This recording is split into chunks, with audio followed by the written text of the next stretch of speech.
Lecture du livre du prophète Jonas. Quand il vit que Dieu pardonnait aux habitants de Ninive, Jonas trouva la chose très mauvaise et se mit en colère. Il fit cette prière au Seigneur. « Ah, Seigneur, je l'avais bien dit lorsque j'étais encore dans mon pays. C'est pour cela que je m'étais d'abord enfui à Tarsis. Je savais bien que tu es un Dieu tendre et miséricordieux, lent à la colère et plein d'amour, renonçant au châtiment. Eh bien, Seigneur, prends ma vie.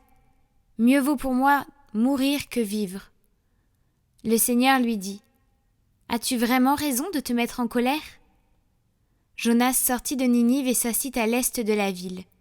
Là, il fit une hutte et s'assit dessous, à l'ombre, pour voir ce qui allait arriver dans la ville. Le Seigneur Dieu donna l'ordre à un arbuste, un ricin, de pousser au-dessus de Jonas, pour donner de l'ombre à sa tête et le délivrer ainsi de sa mauvaise humeur. Jonas se réjouit d'une grande joie à cause du ricin. Mais le lendemain, à l'aube, Dieu donna l'ordre à un ver de piquer le ricin, et celui-ci se dessécha. Au lever du soleil, Dieu donna l'ordre au vent d'est de brûler. Jonas fut frappé d'insolation.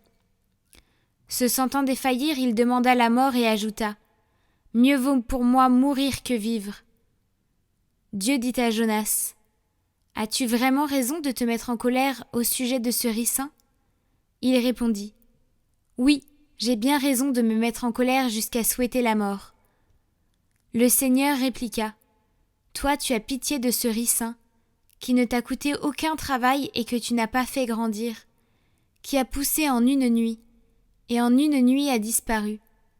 Et moi, comment n'aurais-je pas pitié de Ninive, la grande ville où, sans compter une foule d'animaux, il y a plus de 120 000 êtres humains qui ne distinguent pas encore leur droite de leur gauche. »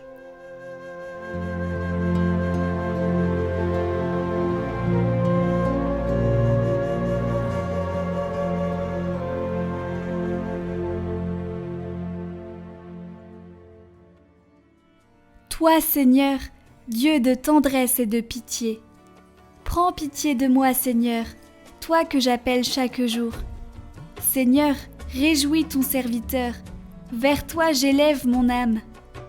Toi qui es bon et qui pardonnes, plein d'amour pour tous ceux qui t'appellent, écoute ma prière, Seigneur, entends ma voix qui te supplie. Toutes les nations que tu as faites viendront se prosterner devant toi et rendre gloire à ton nom, Seigneur. Car tu es grand et tu fais des merveilles, toi, Dieu, le seul.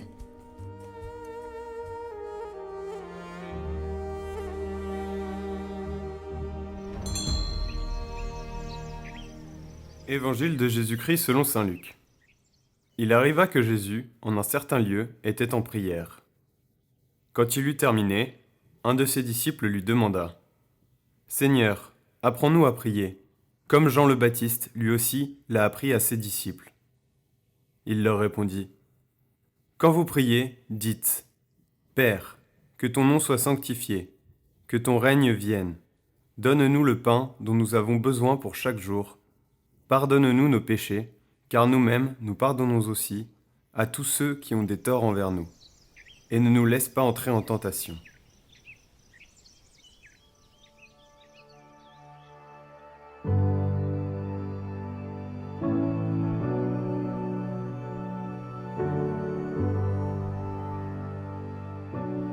Dans la prière du Seigneur, dans le Notre Père, nous demandons le pain quotidien dans lequel nous voyons une référence particulière au pain eucharistique dont nous avons besoin pour vivre en tant qu'enfants de Dieu.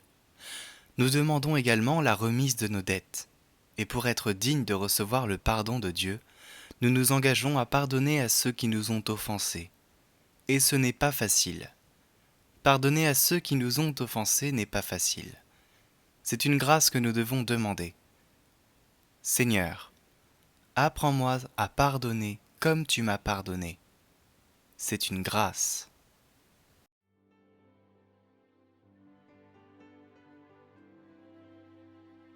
Notre Père qui es aux cieux, que votre nom soit sanctifié, que votre règne vienne, que votre volonté soit faite sur la terre comme au ciel. Donnez-nous aujourd'hui notre pain de ce jour.